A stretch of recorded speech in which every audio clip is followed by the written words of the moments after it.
But one is just that the physical environment is always evolving there at Seong Hwa. First time I went there was 1980, and you had to walk across rice paddies to even get there. You couldn't drive onto the property directly. And all there was that I remember, I think there was a small building for workshops, and there was a dock, and we just stayed on the dock, and then we walked up the mountain, and that was it. Then there was 1998 when we started going to these 40-day workshops, and it was just tense, and it was just very barracks, it was like just temporary army buildings kind of thing. And then came Daemonim and huge, the training center and the monument and the spa and the prayer hall, and then the palace. I thought, well, that's it, but no, there's more and more being built there. It's just incredible. Like, I couldn't keep track. It's probably verging on twice as many buildings as there were the last time I was there, which is a year, must have been 6 months ago. Like, if you look at the prayer hall from the training center at your back, and there's that store on the left, right? That's not there anymore. They're building a big, like 3 or 4 story building there. There's going to be, I'm sure, a store and more. I lost track. I don't know. It was a big building, just a building site now. Then you go down from there, and I don't know, Carl told me to go get water for my wife down, because there was this kind of place where holy water came out down by the lake. That place isn't there anymore. There's another building down there. It's like built, shooting out into the lake. There's like a coffee shop and reception center and everything. It's not quite open, or at least I couldn't get in. And it's got like this walkway, so you walk from the training center, then you walk across a bridge to that building. And then, anyway, there's more and more new accommodations. What's the other one? Oh, there's this little shopping center there called Magnolia, right on the main road that goes through the property. Also, I didn't have time to go there, but apparently it's really nice. It looks nice from the outside. Everything Mother does is really nice, nice style. What I did get to go to, and there's this museum is opening, the official museum. We went to the opening for that. It's just the groundbreaking. It's just flat ground now, down the hill from the palace. And anyway, new office buildings. I was invited. I was even thinking, I wouldn't go because of my wife's health. Even to the last minute, I wouldn't go. She wanted me to go, but anyway, I was conflicted in my heart. But then, the night before I left, or I was scheduled to leave, I got an invitation to stay at the palace. So True Mother is opening up the palace to people like me and you, and if you're in the right place and time, and ministers. So there's these two wings of the palace, and one of them has been they were originally for the sons and daughters of the True family, one side each. Now they're all at one side, and the other side is now guest, 5-star guest accommodations for very, very unimportant people like me. And oh man, so when I got that direct invitation from True Mother to stay in that place, I said, I guess God wants me to go. So, fortunately, Haeyoung was pretty good while I was gone, so it was great. So I went to the ACLC first. I gave a lecture to them about Only Begotten Daughter and True Mother's course and True Father's course, because they're together. Then I went up with Bishop Stallings and T.L. Barrett from Chicago, and then Bishop Edwards, and Tanya and Jesse Edwards. And then there were 3 ministers from Africa, an imam and 2 Christian ministers there, one with his wife, and a few other members. I think those were the guests. Oh, no, and then Tanya Edwards' brother was there, who's also a pastor in Philadelphia. His name is Barnaby, Joel Barnaby, and he's quite prepared, you might say prepared, for the age of the wife, age of women. He was there too. It was just like hand and foot. It's like being in a 5-star hotel. There was a staff, the most amazing bed and blankets, and it was just, everything was just really nice, and the food was just to die for. It was just, and like after a couple of days, I said to the staff was just hand and foot, and I said to them, because we were the first guests to be there apparently. Oh, Dr. Wilson was there too. And so we were giving them little tips, like there weren't any hangers, little things you forget. One was no oatmeal. People really like oatmeal, meaning I like oatmeal. And most, breakfast, just have oatmeal, right, in hotels. The next day they had oatmeal. That kind of responsiveness. Okay, so that's, and the downside, or the transit to hard to digest, the tree of love, right? The tree of love is still there, but it was a parking lot. There were cars parked. Because it was so, it's not unusual, but there was such a huge crowd, this parking lot. So, there's things you got to digest. Also, they've got a plan for how many provinces in Japan? 17? Anyway, there's going to be 7 areas for the Japanese movement to build their little villages and cities in these different areas, according to the different styles of architecture and everything in the different parts of Japan. That's all projected. Eventually, Father said it should be an international city. There'll be French and German and Russians and Chinese. Everybody will have their area with their own culture, their own architecture, their own food, their own fashion. It was supposed to be a Boonville, right? But, okay, that's what I joined, the International Ideal City. So there it is. Anyway, that's number 1. Number 2 is these African leaders. They seem to be, they're brought by Kathy Rigney and our African brothers and sisters, seem to be so connected to True Mother, and the Imam especially. And if you watch this week's IT's TV broadcast, they have a little interview with him. But he feels like Islam has been waiting for the True Mother. And he has 7 million followers, they say, in Senegal, connected to Senegal. And these other big ministers, one's from Zimbabwe, and one's from, I forget, Kenya or Uganda. Lots of bishops, big followings, and they just seem so connected to True Mother. So I think Africa is going to develop.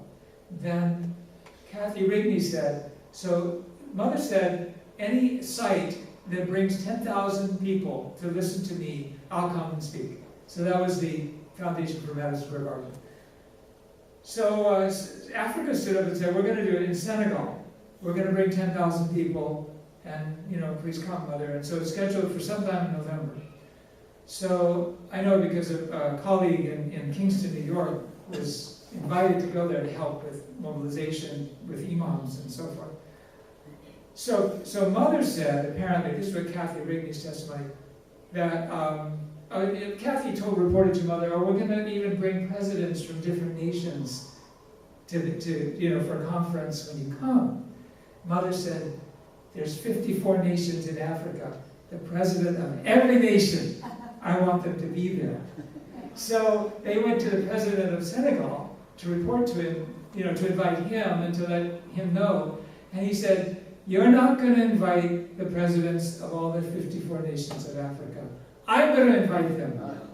So apparently, she said, President of Senegal issued an invitation to all the other presidents, and directly and also somehow through the UN offices. There's a big conference in the UN this week, I think? Yeah.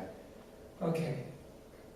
So this is going to be big. Africa is really going to, I think it's going to blossom so much in heaven's providence. So that was number one. Number two, North Korea. Not North Carolina, North Korea. I tell people I went to North Korea. North Carolina. So North Korea. So Seong Hwa at the pledge service. Okay, this is intertwined, very external in a way, public and providential, and very internal, intimate couple, Ben and intimate. So I went to the pledge service on the Seong Hwa day, ceremony day, at the palace at 7 a.m.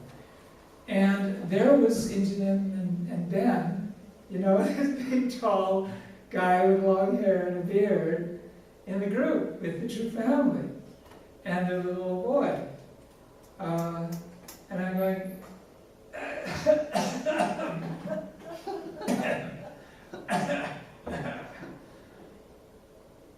like that, And mother's like father did, with the rice balls, and Ben comes up, and it's all like that. What I heard a month or 3 months ago was that they went, Indian and Ben, to a 40-day workshop at Changpyeong. So I know they made conditions, quote unquote, same status as regular members, just there with all the members. And they were apparently in their blessing too, on that day with all the other members. I didn't see them, but I heard that. Okay, so there they were.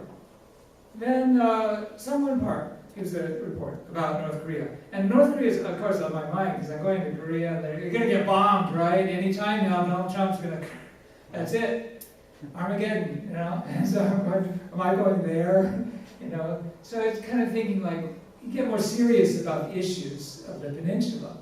And I heard this great report on NPR, a reporter from Seoul who says, and she's asked, well, what are the South Korean people like? Japan, they're all panicked, and wherever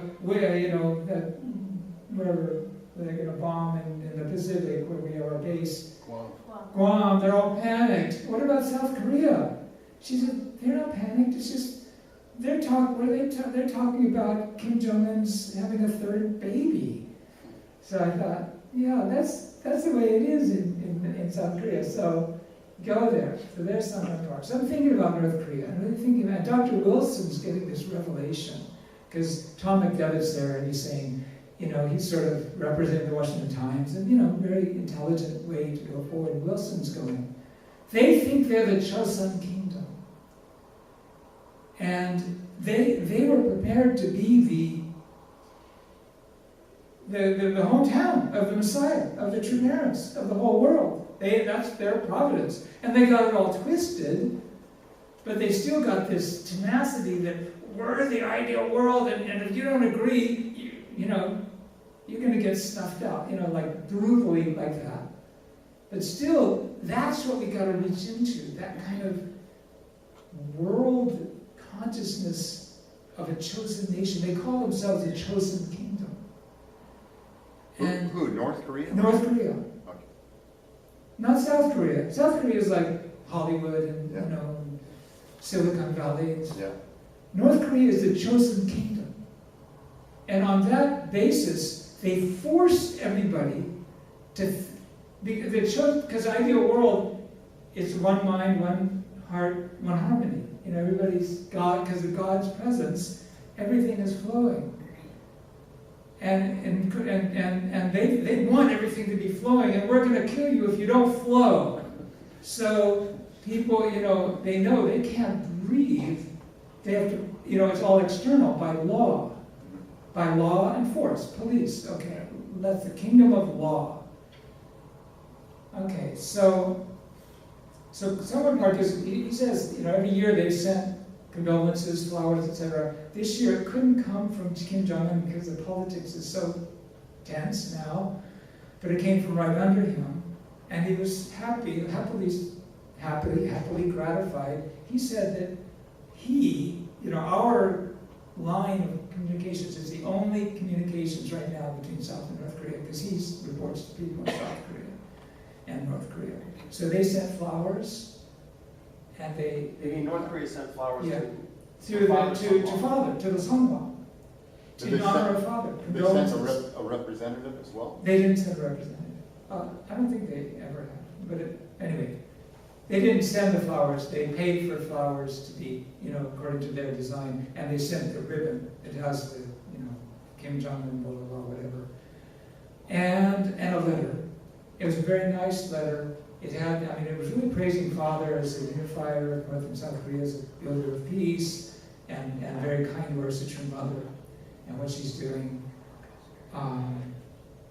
And they sent a portrait of True Mother that was painted by there's one individual, one painter, one artist in North Korea who's allowed to and commissioned to and forced to paint paintings of the royal family. Yeah. And this guy, he's not supposed to, if I understood it right, paint anybody else's paintings. But 10 years ago, he started a portrait of True Mother. He finished it, and he sent that portrait, and it was there. And he Seong Hwa, showed it to everyone. Who's that? Who's Seong Hwa? He is a Korean who was the leader of True Group. Yeah.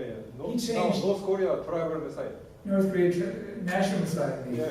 Yeah. National Messiah. For 10 or 20, 15 years at least, 20 years, he's been the Potong Hotel, all the activities in North Korea have been through Songwon Park. He's an excellent gentleman. I know him personally. Before he was big, I knew him, which is cool, through my father-in-law. Okay, so that finishes. Then, when that event ended, we left, and I lost track of which building was which on the two sides, where I was staying versus where, it was. So I'm walking slowly toward the wrong building, and, across that long big courtyard there. And I'm thinking to myself about North Korea, and I'm saying, and Injun and Ben and that, and I'm thinking, True Mother just forgave them. They made conditions, but you can never, conditions of lesser indemnity, right? We're all here because of the glorious grace of the conditions of lesser indemnity. But Satan doesn't leave it at that. We have lesser indemnity because somebody else paid greater indemnity, right? Our ancestors and true parents. But anyway, they made a condition of lesser indemnity and they received forgiveness, just like us. So I'm meditating about that, and I'm thinking, what's the difference between our movement and North Korea? This is the difference, that we're not ruled by law. If we were ruled by law, they'd be executed or something like that. No forgiveness. And the fact that they were forgiven by True Mother is I don't know about you, I'm not going to prescribe, but just the experience I had was that, thank God, that means we're not North Korea. We are God's kingdom, centered on love. And forgive, and love means forgiveness.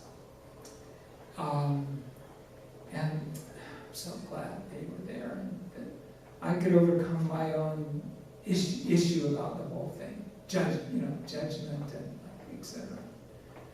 And then I look up, and I realize I'm walking toward the wrong building, and it's the building where the kids are staying. It's where Benjamin and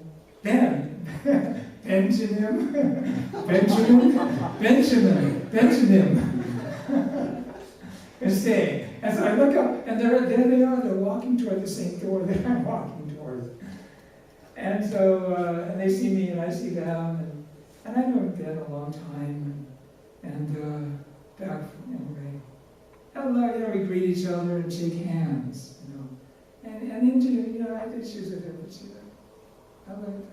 like that. So I felt like, that's amazing, that I had all this going on in my spirit, and then there they are. So I wanted to share that.